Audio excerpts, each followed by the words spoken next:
When a father's love is pushed too far, miracles can happen.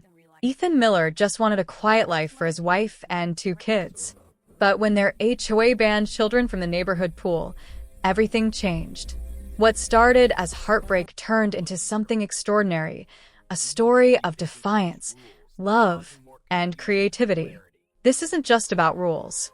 It's about standing up for what's right and building something beautiful when the world tries to take your joy away.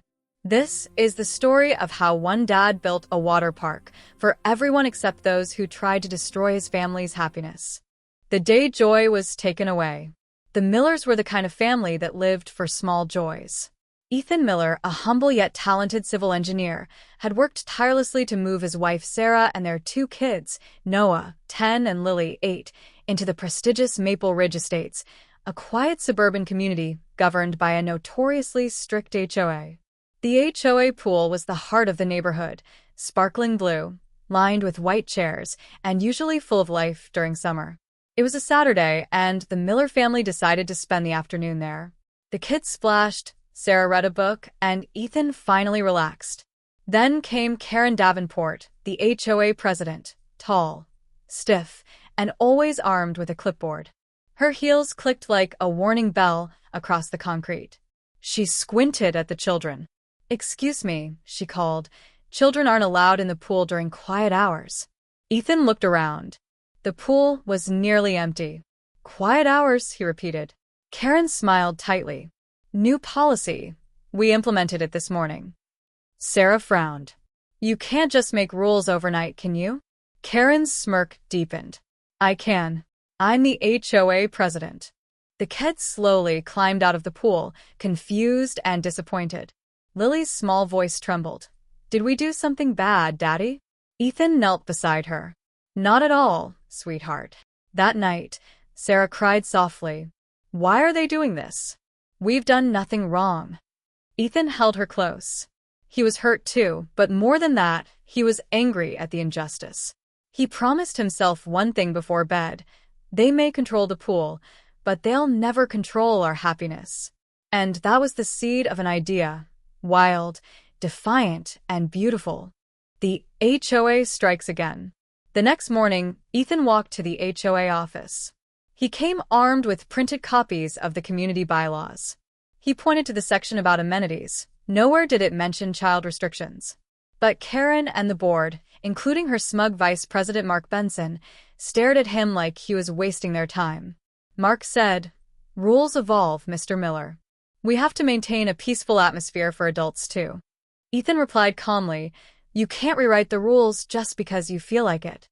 Karen leaned forward, tapping her pen. "Actually, we can, as long as the majority of the board approves."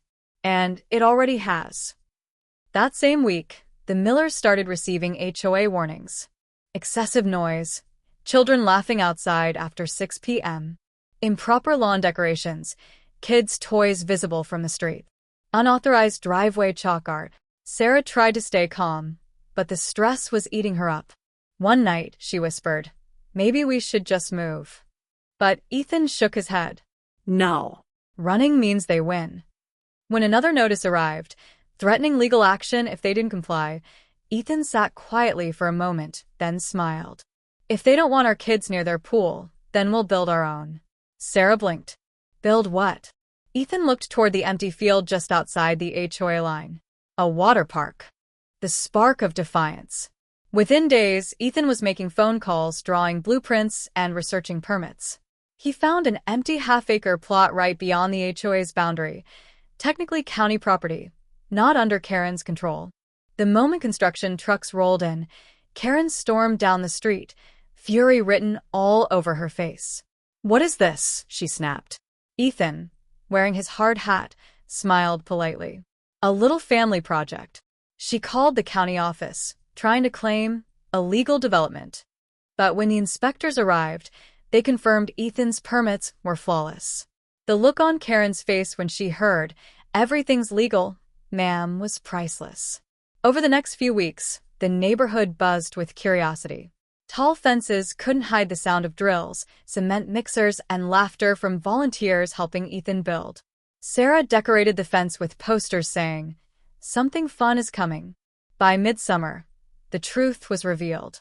Ethan unveiled Splash Haven, a small but vibrant community water park. It had 2 slides, a lazy river, a kiddie fountain, and picnic tables shaded by bright umbrellas. At the entrance hung a wooden sign, open to all, except HOA board members. The moment Karen saw it, her mouth fell open. "You can't exclude us," she shouted. Ethan calmly replied, "You did." The tide turns. Splash Haven opened the next weekend. Families from nearby neighborhoods came pouring in. Children screamed in delight, water splashed, and music filled the air. Ethan didn't charge an entry fee. It was a gift to the community. Sarah helped hand out lemonade while Lily and Noah became instant celebrities. "Those are the kids whose dad built the water park," people whispered. A local reporter caught wind of the story. The headlines spread fast. "Father builds free water park after HOA bans his kids." The article went viral. Comments flooded social media, praising Ethan for his creativity and heart. Donations started rolling in, helping him improve the park even more. Meanwhile, Maple Ridge's HOA pool was nearly empty. Residents were embarrassed to be associated with Karen's rule. Many began attending Splash Haven instead. In desperation, Karen tried to file a complaint, calling Ethan's exclusion of the HOA discriminatory. But the irony backfired spectacularly. Local news mocked the hypocrisy. The HOA board became a laughingstock. At home, Sarah hugged Ethan tightly. "You didn't just build a park," she said. "You built a message." And for the first time in months, Ethan felt peace, not revenge, but pride. Waves of change. As summer turned to fall, Splash Haven thrived. Kids who once had nowhere to play now had a second home. The laughter of families filled the evenings, echoing across Maple Ridge. The HOA pool, once pristine, was deserted. A faded pool rules sign flapped in the wind, a silent monument to pride and failure. Karen tried to rally the remaining board members, but even Mark had turned against her. During the next election, she was voted out. The new board sent Ethan a note of apology and an offer to restore goodwill. A few weeks later, Ethan received a small envelope with no return address. Inside was a simple note written in elegant cursive. "You reminded us what community really means. Thank you." He never knew who wrote it, but it didn't matter. One golden evening, as the sun painted the sky orange, Ethan stood at the edge of Splash Haven. Sarah sat beside him, smiling, while Lily and Noah raced through the sprinklers. "You know," Sarah said softly, "they took our pool away, but you gave the whole town a dream." Ethan smiled, watching the water shimmer. "Sometimes," he said, "you have to lose something small to build something bigger." The camera would fade out on that moment, the laughter of children blending with the sound of rushing water, proof that kindness, courage, and family can turn even cruelty into something beautiful.